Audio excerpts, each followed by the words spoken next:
to hand over? Yeah. You're like, what's in there? You're about to find out.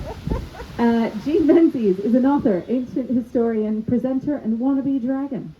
In 2022, she received her PhD in classics from Roehampton University and has dedicated her career to making these topics accessible to all. Her first book, Greek Myths, Meet the Heroes, Gods, Monsters of Ancient Greece, won the BAMB Breakthrough Author Award in 2020, and she has since written on mythology and history for all ages. You are loving this. You can also find her online at Jean's Thoughts, pretty much anywhere, creating content about myth, history, literature, and sometimes board games. She's a genuinely excellent human being. Would you put your hands together? Yeah. 4 Ink would agree with me. They put it in print. Thank you. Thanks. Well, okay, I don't really need to introduce myself. That's that done. As you can see, it's obviously not the longest book in the world, and I don't know who's read it and who hasn't. So I don't want to just rehash what's inside the book, because I mean, if I read really quickly, I could have probably just read the whole thing to you in this time period. So I thought I would focus more on talking about kind of like the observations and thought process that led me to writing this book, and then some of like my major takeaways from having written the book. So as you know, it's about queering the Greek myths. I wouldn't necessarily say I'm queering the Greek myths. It's very much about how other people queer the Greek myths and how I have enjoyed and benefited from that, if anything. Because, and this is one of those things where I'm not an anthropologist and I'm not a sociologist. I'm very much a historian. And I can't make any grand claims about humanity, but I have noticed some things in my life as both a classics nerd and a bisexual woman, where there seems to be a lot of overlap there. Like, and I'm assuming some of you like get that. Like, some of you probably experienced that. It was really funny actually, because we spoke a few days ago about how when people have seen the book in the bookshop, they've gone, "Those are my two favourite things: queer stuff and Greek myths." And it's like, it is a thing, and and it is hard to pinpoint why, obviously. And I don't know if anybody else grew up watching Xena Warrior Princess, but like, it's such an influential thing that you had, you know, a TV show about two women set in ancient Greece, and the fandom wanted them to be a couple so hard that the showrunners basically had to have them kissing at the end. So like, it's there and it's influential. I don't know exactly why, because I also think it's too easy to go, oh well, ancient Greece was all gay. Because people do say that, like, you know, you see a little bit, you learn a little bit of history, and there is obviously a different perception of sexuality in ancient Greece than there is now. And people go, oh, well, it was all gay, so it was all like happy, but it wasn't a queer paradise. And I am going to use the word queer and other labels from the LGBTQIA spectrum and apply them to ancient Greece, not because I think that's what the ancients would have said, but simply because we're looking at them how we perceive them today, and that's what this book is about. It's about classical receptions, so I am going to use labels willy-nilly. So it wasn't some sort of queer paradise. There were as many restrictions. They might have just been different from the restrictions that we've faced in the past century, that we face today, the struggles that we face today. So I think it would be an oversimplification to say, oh well, of course queer kids or people coming out as queer or figuring out their sexuality or their gender identity identify with antiquity because it was some queer haven. Again, because it wasn't, especially if, like me, you're a woman. Like, just no. There's like barely any, even though there's lots of, you know, sort of men having sex with men in Greek mythology, and again, still restrictions on that and still issues there. There's no women explicitly having sex with women in Greek mythology, so that's not why. So, and I'm not necessarily even going to claim that I know exactly why it is yet, but I think there's got to be something with just generally our relationship with Greek mythology, right? We're all sitting in the UK right now. Most of the authors, not all, in this book are either British or American. And we still continue to have this relationship with Greek mythology so many thousands of years later, and there's various reasons for that. There's mythical syncretism, whereby, you know, sort of like cultures move around and they sort of smoosh their gods together. Like, if you think of when the Romans came to Britain, and there was sort of like a melding of some of the Celtic gods and the Roman gods, and the Roman gods themselves have sort of melded with the Greek gods, and again there was various different empires during ancient Greece if that's a period in time. So there's just generally that influence. There's also just the fact that it's so well documented. Like, the Greeks loved writing things down, and I'm so grateful to them for that, because I wouldn't have a big part of my career if they hadn't. Like, they wrote a lot down, and then we've always been obsessed with the Greek myths, even whether we identify as queer or not. That obsession has sort of never gone away, to the extent which, again, like, you know, you've got Roman writers like Ovid writing about the Greek myths, you've got Christian monks recording and rewriting Homer, you have writers of Arthurian romances including Greek and Roman myths in the Arthurian romances, and it's basically a sort of continued obsession that we've always had. And the changing of sexualities and gender identities, and also the embracing, and because they exist and they don't exist in the ancient myths, has always existed as well. This is such a random example which isn't in the book, but I just think it's really interesting that if you think of Artemis, who was the Greek goddess of the hunt and young girls, Diana in Roman mythology, she was also a virgin who refused to marry, and you could easily from that sort of use the modern labels of like aromantic or asexual for her. And then you have Arthurian literature where, so from the medieval era, from like France and Britain, where they have Diana having like multiple male lovers. So you've already got changing of sexualities and mucking about basically with it there. And even in ancient Greece, you've got Achilles and Patroclus, who like everyone is constantly debating the sexuality of. But if you look at Homer, there's nothing explicitly that says Achilles and Patroclus were lovers. They could just be friends who love each other, which is also fine. But then you get to Plato a few hundred years later, and he's like, no, they are definitely lovers. So even in antiquity, I guess what I'm trying to say, and all of the centuries since then, we've been doing something similar. And this isn't like a new phenomenon to write and retell or reclaim Greek mythology for a queer audience. It's just maybe in the same way that all queer literature has like a slightly more open space to flourish in the 21st century, I like to think, with all of the fights there's still to have, it's also been able to flourish. And what I wanted to do in this book was sort of look at like some of the reasons and why we're drawn to that mythology, and like not just why we're drawn to it, but what a positive impact that can then have when we retell a Greek myth. And I use retelling quite loosely throughout the book, in the sense that it just has to be a book that sort of incorporates Greek mythology. It doesn't have to be like a point by point, you know, sort of retelling of the myth from beginning to end exactly as it happened in antiquity. It can be, you know, a modern novel where the narrator uses Greek mythology as a coping mechanism, or it can be a poem set in the 20th century about Heracles, like Anne Carson's book, that isn't, again, set in antiquity. So I use that quite loosely, and when I say retelling, I just very much mean a book that incorporates Greek mythology. That's it. That's the line there. So it's something that has been continuously happening, and there's a 20th century poet, a Greek poet called Cavafy, who wrote a bunch, and he was a gay poet, and he wrote a bunch of poems about his lover and comparing him to Eros. So again, like, it's just this like thing that has always been happening and has just been allowed to flourish, I think, more recently.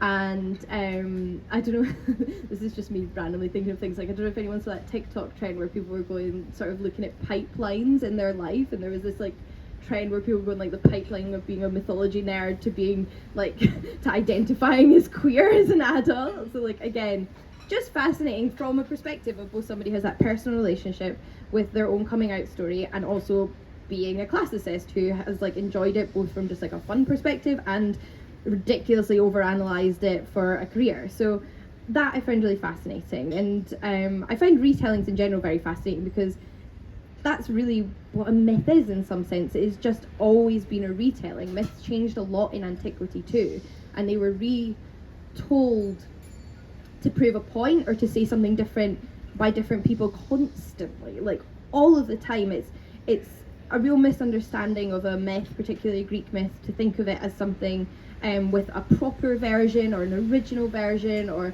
a stationary version, because that doesn't even apply to the ancient people from whom we get these myths. So one of my obsessions is the myth of Procne and Philomela, which is a really tragic myth, which includes lots of horrible things. I'm not necessarily need to go into detail here, but it as a myth in tragic plays from ancient Greece, it gets used as an example of insanity, like how these two women went insane.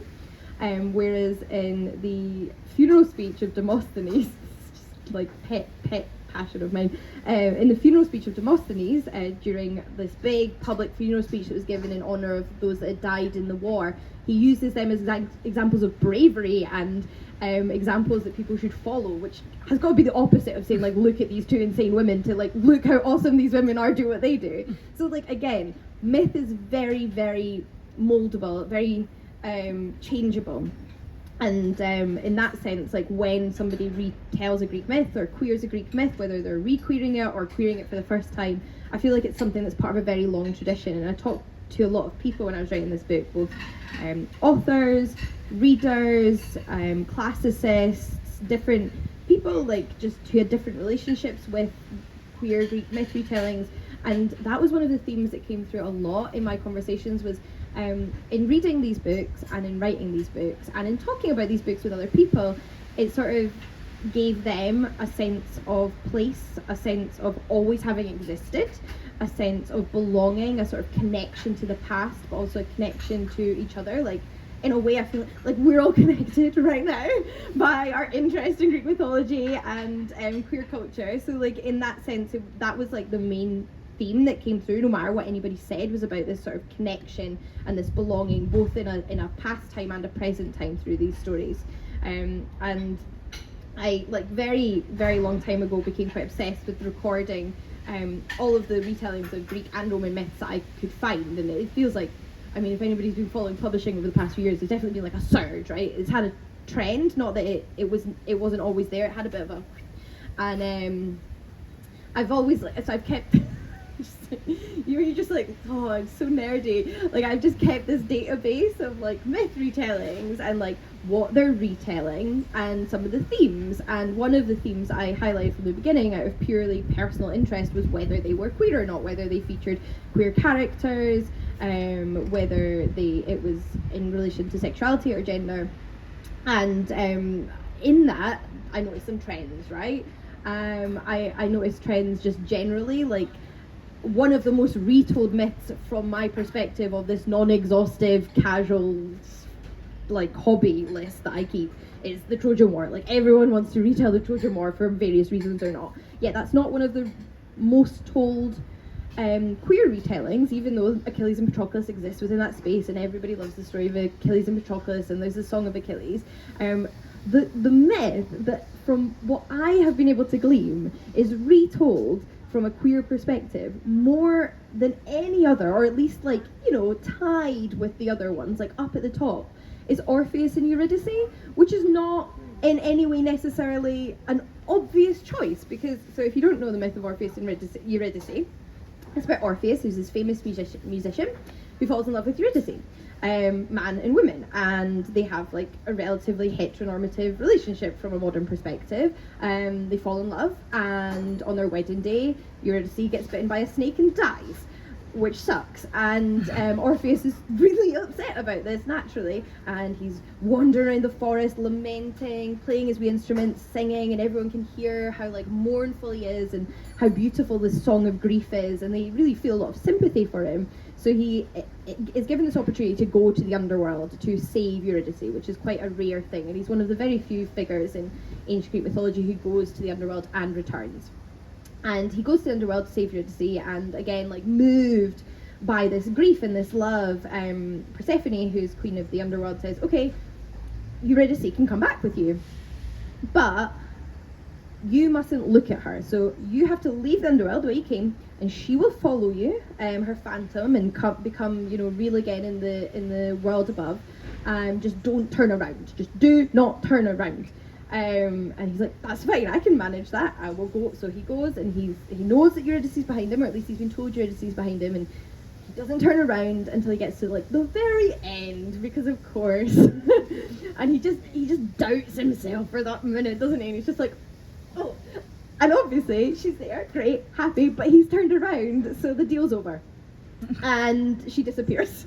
So, like, it's a very sad, tragic story, but it is a sad and, well, you know, when he dies, they're reunited, so we could say there's a happy ending somewhere in there. But anyway, it's quite a sad and tragic story, but it doesn't necessarily, I think, have an obvious tie to queer culture because it is so heteronormative. Not to say that, I mean, they could have been bisexual, pansexual, whatever, that, like, but what I find interesting is that it's so often told about same-sex couples. It's retold concerning same-sex couples. And it is the mythological retelling that I think I analyse the most retellings of in this book. So, like, you know, there's sort of retellings of Heracles and Tiresias and Artemis and Athena and again, like Achilles and Patroclus in this, but the one that is I talk about in every single chapter, and it wasn't like because I set out to do it, it was just because it kind of was unavoidable, was Orpheus and Eurydice. In the first chapter I talked about The Song of Us by Kate Fussner, which is a lovely middle grade novel, so it's aimed at children, and it's just so nice to see like queer characters reflected in children's literature, and it's also told in verse, so very much like in keeping with an ancient epic poem about two young girls who are at different stages of sort of coming out to their families and experience their first love with one another. And it's set in a modern day high school, but one of them's really into music, a bit like Orpheus, and they sort of have this dynamic where something happens that pulls them apart, and then she tries to save their love, and I won't give away what happens because they don't necessarily have to end the way that they do in ancient myth. And then in chapter 2 I talked about Midnighter and Apollo, which is actually a comic book. It's a comic book set in the DC universe about these two superheroes called Midnighter and the Apollo, who I didn't know this entire the book, but are the first ever like mainstream comic book couple to have like had like to get married who were same sex in the DC universe, which is really cool. But again, this one, that's another one that's set in the modern day, or in like a weird science fiction superhero version of the modern day, and it has a much more literal interpretation of the Orpheus and Eurydice myth, where Apollo literally dies and goes to the underworld, and Midnighter is like, no, I'm coming to get you. Again, I won't give away what happens. And then in the third chapter I looked at, or was it in the third chapter? It was in one of the chapters. I looked at Orpheus Girl, which by Bryony Rebel Henry, which is a YA novel about, again, two young women, teenagers, who grew up in like very religious, like sort of like belt of America. I don't want to pretend I'm like an expert in USA like regions, but they grew up in like the South, and their families are very religious, and when they discover this, they send them to a pray the gay away camp. And the character in that one very much frames herself as Orpheus, like quite explicitly. She's like, I am Orpheus, and I have to go to this camp, and I have to save my girlfriend who is Eurydice.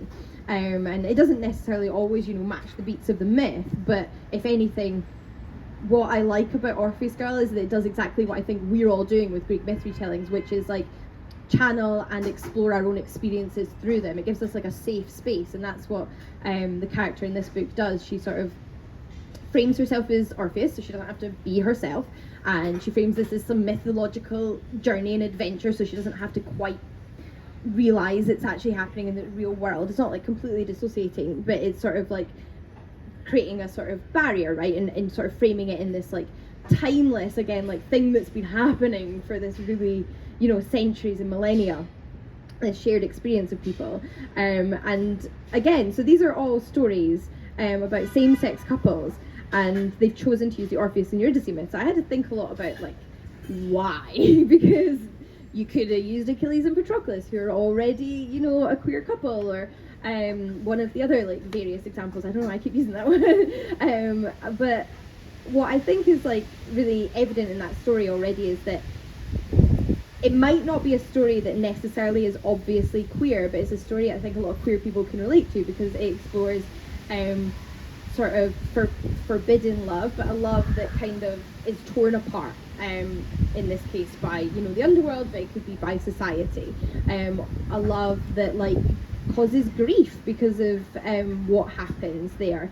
A sort of like battle to be with the one you love, which is obviously something that I know a lot of people now and historically have continuously had to fight for as part of the LGBTQIA community. So that theme of like, forbidden love's an odd one to use, but like that theme of sort of love torn apart and having to fight for the one you love is what kind of seems to be the appeal of that story, which I think is actually really nice to think that it doesn't have to be an obviously queer myth to be retold from a queer perspective. It doesn't have to be like, oh well, you know, this was already queer, so we like keep making it queer.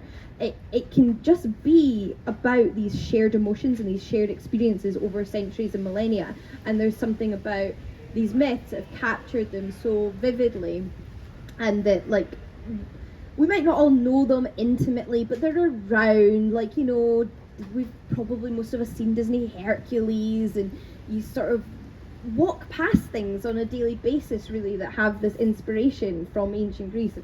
Edinburgh has that half a Parthenon thing, like, you know, we're like obsessed. It's everywhere. It's like a big part of our culture too now at this point because of historical sort of like movings and goings, what have you. So I thought that seemed to be, I thought that was quite beautiful, that we were finding our stories in these stories in the same way that people have always found themselves in these stories for different reasons. But I also think there was another really important point, because that's quite like a personal thing, like that's quite like about your own personal experiences. And I also think there's a much like wider importance to writing queer Greek myth retellings, and that's as like quite an act of sort of like political resistance and combating against homophobia and transphobia and discrimination in our modern world, and they can serve that purpose. There was a myth retelling that came out last year or the year before, recently, called Herc, which is a retelling of the adventures of Heracles, who is also known as Hercules in Latin, who, like, I don't have any proof of this, but it's got to be one of the most famous figures from Greek mythology, right? Like, pretty much everybody has heard of Hercules, even if they haven't heard of Heracles. He's so well known. And in the 20th century, I touch on this in the book, but there's like so many more examples than I could even really talk about in the book. Hercules, again, is like this symbol of like virile masculinity, and I'm not saying he is that in some ways in ancient Greece as well, but he's this like peak man, how men should behave in a lot of media. And I used to think of Arnold Schwarzenegger plays Hercules at one point, and he's also like continuously brought up, like he's constantly being remade. There's Disney's Hercules, there's Hercules' Legendary Journeys, whose star has ended up being his own like misogynistic something since then, unlike the wonderful Lucy Lawless and Xena Warrior Princess. Thank God she's out there. Like, so there's there was that year, I don't know if anyone remembers, like when I was in my undergraduate, there was a year where there was like 2 separate Hercules films came out. There was one with The Rock and then another one like at the same time. Like he's just always there, but he's always, most of the time, especially in the 20th century and the early 21st century, in like big Hollywood blockbusters, very straight. Because and it's just like, so ancient Hercules just loved everybody. Like he had boyfriends and he had girlfriends aplenty, and that was just part of him. That was just part of his characterization. There's literally a scene in the Argonautica when Heracles has gone on this adventure with the Argonauts, and then his boyfriend gets kidnapped and he goes mad. Like he's like, where are they taking him? He's like running around this island, like, and he refuses to join the crew again. He's like, I have to stay here and find my boyfriend, Hylas specifically to name him. So there's a lot of examples actually of Hercules having male lovers as well as female lovers, and that was one of the things I loved about Herc, because you get all of his relationships in there, like the good, the bad and the ugly. There's like, I'm not saying I want to be friends with Heracles, but that doesn't mean that his story isn't worthy of being told. And I love that, because it was like, oh, remember, you know, this idea of like what it is to be a man also loved men, and that's important, because meanwhile you've got American politicians like this guy Ron DeSantis and releasing campaign videos which have again also mention Achilles, have like pictures of Brad Pitt in Troy, which again we've got a very like heteronormative Achilles in that film, as like this is what men are meant to be like, and you've got people at like pro-Trump rallies holding up placards with images of Hercules that are sort of homophobic, misogynistic, racist, about this like, you know, sort of, well, I mean, you know, this sort of horrible alt-right, right-wing version of society where everything is the way they want it to be, and they're using figures like, because Greek myth is so much part of our society, they're also co-opting these figures. They're taking these figures like Hercules, like Achilles, and they're making them symbols of the alt-right. And there's another fantastic book, there's a lot of book recommendations, I'm sorry, but there's this great book called Not All Dead White Men by Donna Zuckerberg, which is she's a classicist. And I don't know why I need to mention this, but she's also the sister of Mark Zuckerberg, which is so random. Like, who knew his sister was a classicist? Anyway, so she wrote this fantastic, if disturbing, book, which is an analysis of the alt-right online, particularly incel subcultures online, and how, again, they like to use Greek mythology to, like, harken back to this prime time when men were men and women were women, and there was no gay people, apparently. Like, I don't know what they're thinking, but this very misogynistic, homophobic idea of society that they sort of hold up as being perfect, and they will use the Greek myth to prove their point as examples, to be like, we should be like this, and we need to remind them that is not how it was. And again, back to my earlier point, not to say that antiquity is some sort of queer paradise, but I will not accept queer erasure either of antiquity. So I think there's this personal point about the queer Greek myth retellings where we're connecting with each other, we're seeing our stories and our experiences reflected, we're able to sort of like cope with harder parts of our life by exploring them through mythical narratives, and we find friends and community and connection through them. But there's also like a wider political significance to queering the Greek myths in literature, and sort of reclaiming those pre-existing queer narratives, and to sort of like, again, not just remind ourselves, but remind everybody that we have always been here. So, yeah. I think that, yeah, that's the time for questions.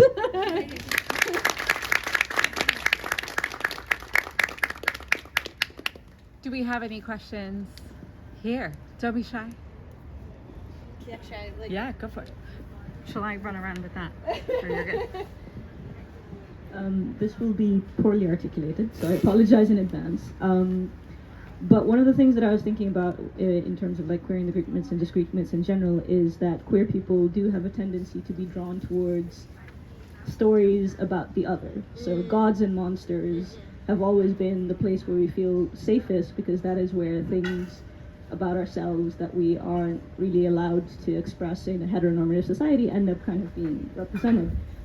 And so the modern retellings that we're seeing today, especially the ones that are set in modern day, allow us to reconnect humanity with the Greek myths and kind of look at it from a human point of view. But I also wonder if we're still keeping ourselves in the margins in that way, because we're still othering ourselves within a space for others, if that makes any yeah, sense. I know what you mean, yeah. We need like multiple microphones. Yeah, I know what you mean. It's hard because like it's that wanting a safe space, but not like wanting to cut yourself off from society as well.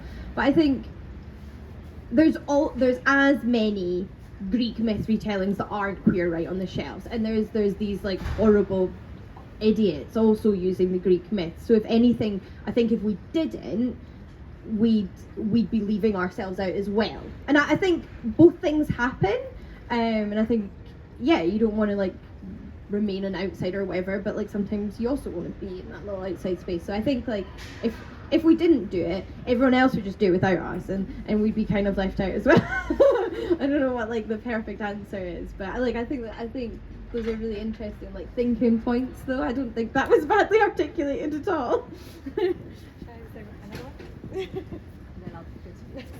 Thank you. I really enjoyed the book, and I think it's very interesting, like things to think about. Yeah. So I have maybe a couple of questions. So one is like, well, Greek, kind of following up on the last one. No, so I think myths is kind of like a place where we kind of thrive. Do you think Greek specific is like Greek myths specifically? Is it because like Western culture is so attached to Greek culture, or have you seen, or I don't know, are you in touch with like queer retellings of other mythologies? Yeah. Because you know the world is quite big and we tend to be very Yeah. focused on that, or is it maybe just like directed to the fact that we have them, you know, written down and we have Yeah. like so much historical connection to it, like maybe we don't have that much historical Yeah. connection to, I don't know, Indian myths, I don't know, or to South American Yeah. mythology, I don't know. And also maybe like a second question is, do you see or have you observed in this sort of like listing of retelling of Greek myths, whether straight retellings are kind of like maybe becoming now more of a thing rather than the queer myths, or like is it still very queer? Like I don't know if have you seen like this trend of retellings, yeah. is it being taken over Yeah. by the straight? I mean, I don't want to phrase I don't want to phrase it like I know that, what you but mean, I know you what know you what I mean. That was a very good phrase. I'm sorry for this. I think it would definitely be a mistake to dismiss the like boring fact that there is just like a lot of records of Greek mythology, and I think it becomes a bit of a self-fulfilling prophecy in a way, because I definitely don't think Greek myths are better suited to being retold queer, but it does feel like in at least publishing in the English language, that's what you see a lot of, and I think it would be a mistake to like you say, I think Europe in general, and to the extent that European culture has had an influence on like the US and Canada and stuff, has a bit of an obsession with like classical antiquity, and that's for various reasons, not just like the fact that obviously it is also from Europe, but there's both like good and bad reasons that we're obsessed with it. Like there's the wonderful ancient relationships of like people like traveling and sharing their stories, and then there's also some really problematic bunch of like rich white men who like Boris Johnson, who can be associated with the classics as well. So I think it becomes a self-fulfilling prophecy in the sense that like because they were written down so much and because they continuously had this influence, they've just continued to have this influence, so we have a little bit of an understanding of them, so we continue to tell them. Like when I got into Greek myths as a kid, that was like one of the more accessible mythologies to get into, right? Like since then I've had like the absolute privilege to read so much more mythology, and actually one of the few myths I've read that actually features a woman who has a girlfriend, which features a sapphic relationship basically, is a Hawaiian myth of Pele's sister Hayaka. In some versions she has a female lover, so like I actually think there is a really rich wide mythological world out there that I'd love to see more retellings of, and I think like for good and bad, publishing has an influence there of like, oh well, Greek myth retellings are doing well, so like let's publish some more. And I think actually there's a growing trend in publishing from what I'm seeing to publish different mythology retellings, and I think the queer strand of that is continuing, and it is going to continue hopefully. I actually think there's more and more queer retellings than there is the other way around. I actually think the queers are coming for it. But that's just, again, that's like a very like me observing, not necessarily having any data by any means, but I think it's something that could trickle in and is trickling into just like the wider mythological world. And I do wonder like how much stuff is out there that's not been translated into English, so therefore I've not read it, that are queer retellings of other mythologies, and I would love to find them, but I think they're happening in English as well, just slowly. Yeah.